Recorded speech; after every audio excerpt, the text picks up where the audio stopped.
Guys, Deludi Guna. Now, whether you pay for BT Sports, Sky Sports, if you're overseas, ESPN or whatever, HBO, I hope that they show football, whatever footballing station, network package you watch it, or even if you stream it for free. We all know these pundits are wasting our money, are spitting in our face. Yes, they're some of the most decorated footballers, one hell of things, seeing certain insights into the game we'll never see, but that doesn't mean you completely know football. You guys know how much I'm onto these pundits when they talk nonsense, because I believe like a lot of them, just because of their name, they get a pass. I mean, let's just take Rio Ferdinand, for example. He's not included in this because I don't think he said anything dumb, but just to illustrate a point, if I say, I'm not saying I'm better than Rio, he's played the game, of course I'm not linking myself, but if I say the sky is blue, you lot are going to be like, oh, is it blue, is it turquoise, or is it really blue, or blah, blah, blah. If Rio now goes and says it, yes, it must be blue, Rio's played for Manchester United under Sir Alex Ferguson, blah, blah, blah, it is blue. You see what I'm saying? So if we apply that logic to all of these pundits, some highly decorated, some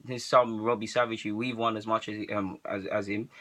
Yeah, it's annoying because of course you get paid to give your opinion, but I believe you should have a bit more open-mindedness, a bit more insight, and a bit more, not sympathy, but a bit more critical of what you're doing, of your opinion. And if you're criticizing people that have won more than you, I mean, football is the only place where players that have not even got close to the Champions League final and things like that, I mean, the likes of Robbie Savage, Danny Murphy, Jermaine Genius, all of these guys can come for well-established footballers in anything from Cristiano Ronaldo and Messi to Alexis, Hazard, all of these guys. I mean, it doesn't make sense. And shout out to Terry when he stuck it on Savage. He said, I'll take it from Rio and someone else, but I won't take it from Savage. I mean, Savage didn't say anything wrong, but I like to see that hit back. And yeah, man, I honestly believe a revolution is coming. There'll be time for the fandits, like people like you and I, to have a voice. It is coming. I honestly believe sports is moving away from TV in the next 10 years. You're going to now see it. Obviously, you guys can call me crazy, but I do think that's going to happen. But let's just also talk about some of the other dumb comments we've seen. I mean, you're seeing Micheal Owen, I swear he's won Ballon d'Or. He wasn't tall as a before. I'm mentioning this before I say what he actually said. He wasn't the tallest of strikers, so you think he'd have a bit more common sense before he says dumb things like Joe Gomez isn't tall enough to be a centre-half, despite the man being over 6 foot. How tall do you want? It's not even that he's not tall enough. Cannavaro was 5'5", so what are you talking about? You're a short person. You should have more common sense. You've won the best player in the world at one point. You should have common sense. But this shows you, no matter how much you know or think someone should know about football, regardless of being in the field, you can be clueless. Letitia, extremely good footballer, technical qualities, all of that. He's also said some dumb stuff as well. Like it's if it crossed the line, it would have been a goal. And I'm pretty sure years ago he said one comment about it'll be a toss up, it'll be a coin toss between the three sides. I mean, what coin has 3 sides? I mean, that's nonsense, isn't it? And then you're now seeing Souness. Souness is smart because you see these comments about Pogba and being a YouTube footballer and needs to be like Fellaini. He never said that when they played West Ham. He never said that in any of their Champions League games. He never, before Pogba got injured. He never said that in the debut weeks for Manchester United. So he picks the one time they dropped points at Stoke away. He took fantastic to Stoke for taking 4 points off us in Manchester United.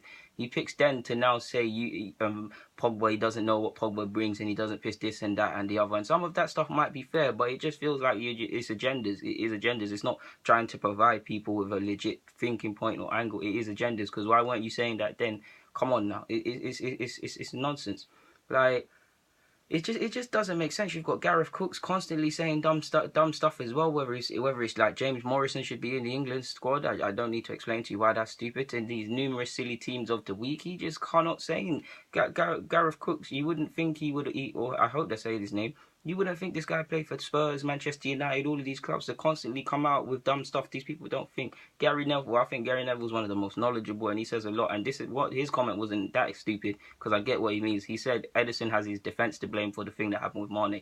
Basically, what he means is if the defence did their job and sniffed out Jane Job, Ederson would have never have to run off his line. That is true, but that's not entirely true. Ederson is injured because he put his head there, which he shouldn't have, and he should have been a bit more careful. I won't talk about that. And Mane for dangerous play, for putting his high foot up there. That is why it happened, not because of other stuff. Like this culture of, oh, I didn't see it, he went for the ball. All of these things is what's holding the English game back from new levels and things. Danny Murphy's always saying stuff like, oh, if I was Alexis, I would have did this. What are you talking about? You like I said, you was a footballer. I would have loved to have you better than me, because you've done something I would have loved to have done. I would have given my life to just play one game, experience your life as a footballer for one day. You've done a lot more than me. But what are you talking about? If I was Alexis, I would have done this and that. No. Take several seats. You're not to levels. You're not to level. Stop talking crud. This is what I'm saying. Only where players that are not even a fraction of decorated are only a fraction, not even a fraction. I don't even know what I'm trying to say. They're not even a fraction of the decorated accolades they're trying to send for guys. Like, rein it in a bit more. What is all of this stuff, man? I mean, you're constantly seeing the stupid narratives. I'm not even going to get onto Jamie Redknapp or Chris Sutton and these guys because we know they're duds. Like I said, football's the only industry where Z-list can talk this sort of nonsense. I mean, Holloway as well is also... Ian Holloway is known for saying dumb, extravagant stuff. And I wouldn't say dumb because he's a cool guy. But he's also said, I don't believe in setting plans. I follow my plan or something like that. Or I don't believe in targets. I set my own targets. You've contradicted yourself in 2 statements right there.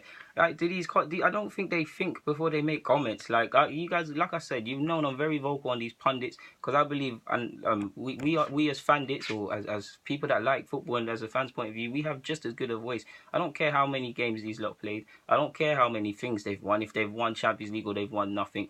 If you're talking crap, you need to be pulled up on it. Like, you need to critique your opinion in the same way I critique my opinion. Not always, I have my opinion, and a lot of you guys make me change mine or make me think of angles that change mine. I stay very true to my principles.